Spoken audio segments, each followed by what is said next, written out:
Yo, what's up mga kaming? Welcome back sa ating YouTube channel.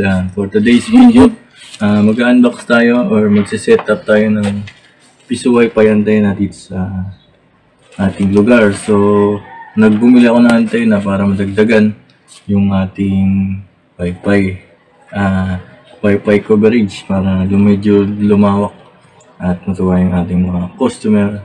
So, kung bago ka pala sa channel ko, ako nga pala si Jimmy Tech, nag-upload ako ng mga ganitong video na pwede mong kapulutan ng aral or idea sa ating video. So, huwag natin patagalin at simulan na natin at buksan muna natin itong ating in-order sa Shopee. Yan.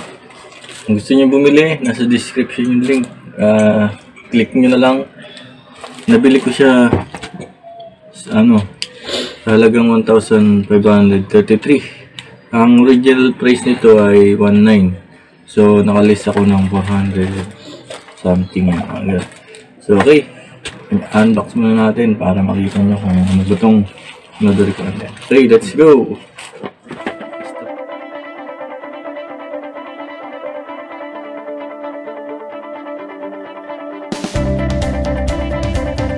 Okay, what's up mga kaming? At ito na yung ating in-order na antena. Ang model nga pala nito ay ito, CFEW81.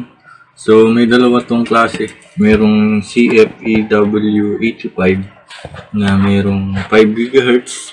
At itong in-order natin ay 2.4 GHz yung kanyang frequency ng Wi-Fi. So, ito lang kasi yung pasok sa budget natin. Medyo halos kalahati yung difference ng price pag may 5 GHz. So, ayan, 300 Mbps. Yung isa naman ay 1000 Mbps or 1 GB. So, ito, meron siyang dalawang input power. So, pwede siyang PoE or Power over Internet. At pwede din siyang DC, direct current, or yung pa-plug yung DC. So, yun. Buksan natin para makita natin yung laman. So, papakita ko sa inyo kung paano siya i-set up sa ating piso wifi o sa inyong mga piso wifi para makita nyo. Ito nga pala ay mas maganda yung chipset nito compare mo dun sa kumbaga ito yung bagong model ni Compass na EW71 dati, ngayon ay 81. So, medyo latest siya yung kanyang chipset na gamit dito, kaya medyo magandang bumato ng wifi signal. So, pagka-open nyo, andun ko muna ito. Yan, ito muna yung power adapter. Yan, meron siyang 12 volt, 0.5 ampere PoE. Yan, tapos yung dalawang antena nya. Yan, ito yung sinasabi ko kanina na 2.4 GHz. Yan, dalawa. Kapag 5 GHz, magkaiba yung price, mas mahal siya. At meron siyang dalawang tie. Ano tawag dito? Stainless pang sa poste. So, may sticker din. Yung kanyang MAC address at serial number. Yan, yun yung mga nasa box. Tapos, dalawang connector ba ito? Or para sa weatherproof. Yan. Iba kasi yung waterproof. Pag waterproof, lubog yun sa kumbaga ito pa. Meron siyang isang LAN cable na black na 1 meters. Palagi ko 1 meters. Meron siyang torque screw. At meron din siyang rubber na kasama para sa wall mount. Yan. So, ito yung kanyang adapter. AC adapter. Yan. Alam niyo naman siguro yan. So, yung manual, ito. Tapos, ito na yung pinaka-unit. Ayan. So, yun na. Ito, Ito, EW81 yung model ng ating. So, ito yung likod niya. Pang wall mount. Compass. Yan, yung itsura niya. Nasa isang dangkal siguro. Isang dangkal siya. Tapos ito yung may mga indicator niya, power indicator, WLAN, LAN, tapos Wi-Fi. So, yun lang. So, ang kanyang username at password ay admin. Yan. So, type nyo yung IP address. Yan. So, samahan nyo ako, i-set up natin ito kung paano siya i-set up at kung maganda ba siyang Wi-Fi antenna. So, okay. Ang video nga pala ito ay hindi sponsor. So, sariling budget yung ating ginagamit dito. Kaya, ang review natin ay honest at hindi bias. So, kung ano yung na-experience natin, yun yung ating i-share na kanyang performance sa antenna na to. So, isi-set up natin siya. Kailangan natin ng laptop or desktop computer para ma-set up or kaya Wi-Fi or cellphone. So, sa video natin, papakita ko na lang sa desktop para malaki yung screen kapag set up natin para makita nyo. So, pwede siyang i-set up sa cellphone, pwede sa desktop. So, okay. Simulan na natin. I-set up natin. Let's go. Okay. Bakang kaming at mag-assemble muna tayo ng ating antenna. So, madali lang naman ito. Kaya nyo na yun. Pakita na lang din natin para din sa mga bago or hindi alam kung paano mag-assemble. So, ito dalawang antenna. Matanggalin nyo lang tong rubber dito. Tapos, pahigpit. Lagay nyo dito. Yan. 2.4.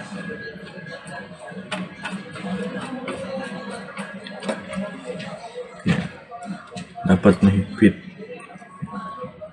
para walang loose connection. So, yan. Tapos, ang kailangan nating LAN cable dito ay dalawa. Punta dun sa ating desktop.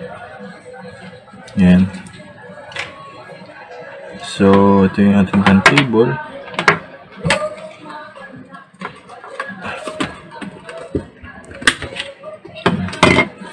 Kakabit natin siya sa sa 1. Kita ba?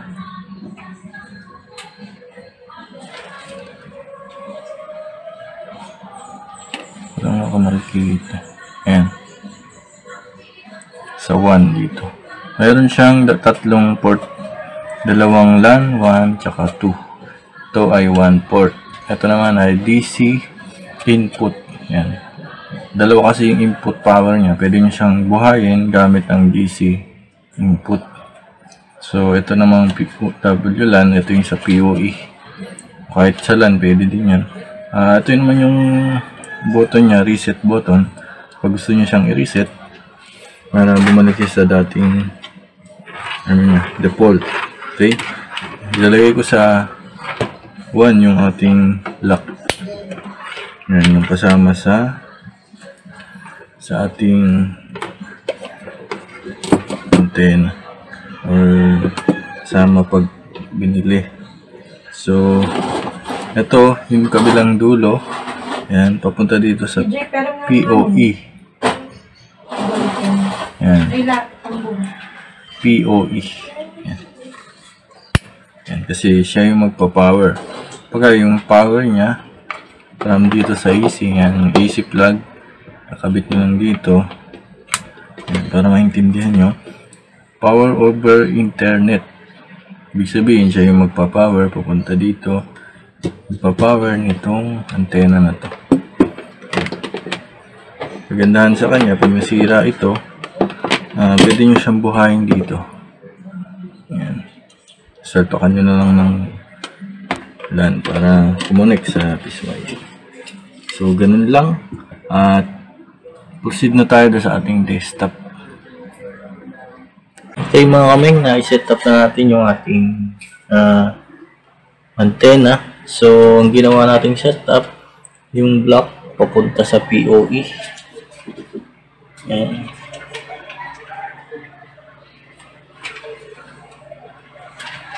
Yan. Tapos, yung blue, nasa LAN 1. Yan. Yan. Yung blue na yan, papunta yan dun sa desktop. Dun sa likod. Ito yung internet na isa yan. Dalawa kasi yan. Mas nakasaksak siya dun sa ating desktop. So, yan. Yan yung setup niya para ma-configure o ma-config natin siya sa ating desktop. So, yan. Saksak na lang itong power outlet. Yan. Okay na yan. Tapos, yan. Iilaw yan ng tatlo. Yan. Makikita nyo. Nakailaw yan. Once na nakailaw yung LAN, ibig sabihin, connected na siya doon. So, yun na. Huwag nyo muna ikabit to. Okay, set up natin siya dun. So, pupunta tayo sa browser ng desktop at ita-type natin to. Ayan, makikita nyo. Ayan, ito yung ita-type natin. IP address 192.168.10.1 para lumabas yung kanyang admin or portal ng hintayin natin. So, yan. Simulan na natin. Punta tayo sa ating desktop computer. Okay, dito na tayo sa ating desktop. So, punta tayo sa browser. Open yung browser nyo, Google Chrome or Mozilla, kahit anong browser. So, ito type natin yung sa likod ng ano. Ito yung IP address na nakalagay dyan. So, type natin 192.168.10.1. Yan. Tapos, enter natin. So, lalabas na to. Yan, ang makikita nyo yung dashboard. So, nakalagay dito ay ang username tsaka password niya ay admin. So, yun ang ilalagay natin ay admin. Yan. Makapasok na yung kanyang dashboard. So, ito na. Set up na natin siya. Naka-set up siya as router. So, i-set up natin siya through Wi-Fi or antenna. So, set up natin. Ito yung wireless. Wizard. As a wizard. Ito. Select nyo kung ano yung gusto nyo yung setup. So, sa piso Wi-Fi kasi, ang setup niyan, access point. So, ito ang access point na to.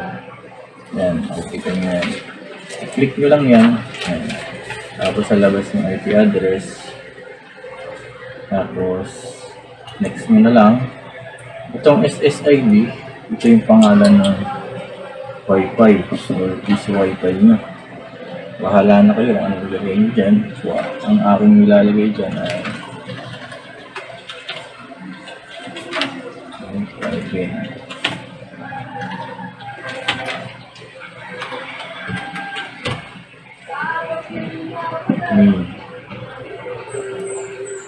Ganun na lang.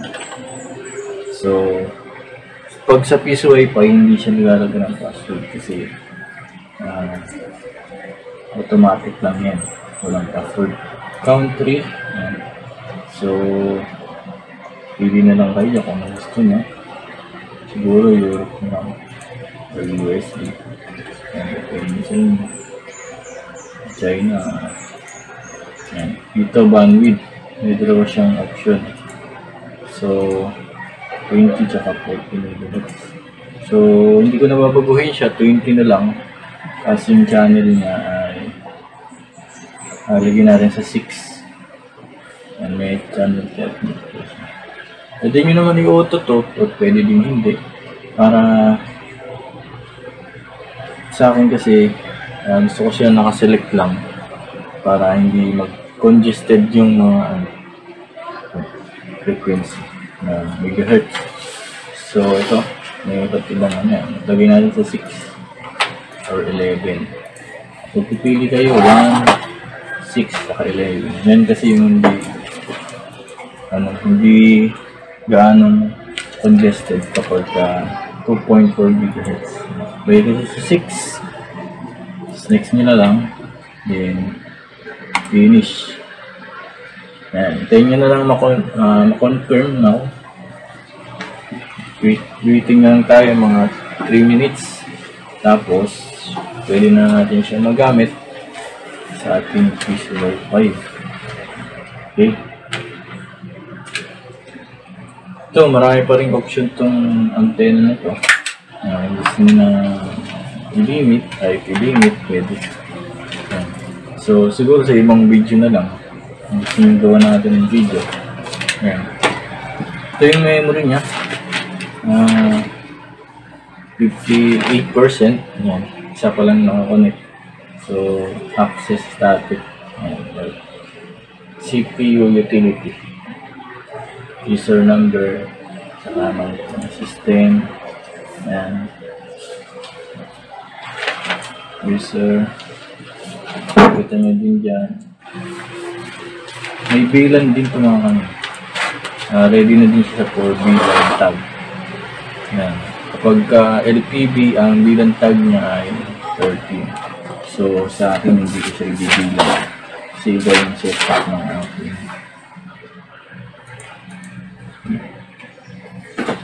Ayan. So, yan. Okay na yan. Subukan natin. Saksak natin sa ating PCY5. Kung gagana na ito. Okay. Setup lang natin. Babalik tayo. Ito, na-setup ko na. So, kung gusto nyo malaman kung paano siya i-setup sa PCY5, so, magkaiba yung pag-config ng setup na dun sa pagkabit sa ating PCY5. So, mapapansin nyo kanina, wala nakakabit dun sa LAN dito sa PoE. Ngayon, meron na. So, itong PoE, yan. Yan, PoE, pupunta dito sa antenna. Dito. So, 1. Yan, 1 yan. So, ito namang LAN, yung isa. Yan, yung LAN, ito. Papunta yan dito. Yan, dito. Yan, ito yung aking PCY5. So, yan. Akin yung Wi-Fi ako. Tapos, naka-sub-bendo or wireless sub-bendo. Yan yung setup ng akin. So, ganyan na lang muna. I-fix pa natin kasi yan. So, papakita ko na sa inyo kung okay na ba. So, mag-connect muna ako. Yung nilagay natin kanina ay PCY5 Bendo M. So, ito. Clip lang natin. Ayan. Hintayin natin. Lumabas yung portal. Ayan. So, ayan na siya. Magkoconnect tayo. Try tayo na. So, hulugin ako. Ayan. Sa labas kasi ito. Ayan. Dos. Tapos yung hinulog ko. So, ayan. Dos na. Hindi natin done. Ayan. Connected na siya. Okay. Ayan. Habang connected, ay gamitin natin. Testingin natin. Okay na siya. So, nakakonect tayo sa PCY5 Bendo M. Ayan. Nag-blur kasi yung camera natin. Pasensyahan na. Ayan, nasa PCY Bendo M. Nakakonected. Ayan. So, magta-try tayo ng YouTube. Ayan, kung mabilis. So, ayan. Mabilis siya, guys. Ayan. Kapag pindot mo naman, Huwag lang natin, makapalit. Pagkapindot mo ng YouTube, ang bilis niya. Ayan, tingnan mo. Tingnan niyo po. Pagpindot ko, ayan, nagpa-play agad, Ayan. Ang bilis niya mag-play. Napalipat-lipat. Ayan, bilis. Ayan, yun. Lipat-lipat natin. Pagka-click mo pa lang, ang bilis ng internet niya. Mabilis siyang bumato or magbato ng wifi. Ayan.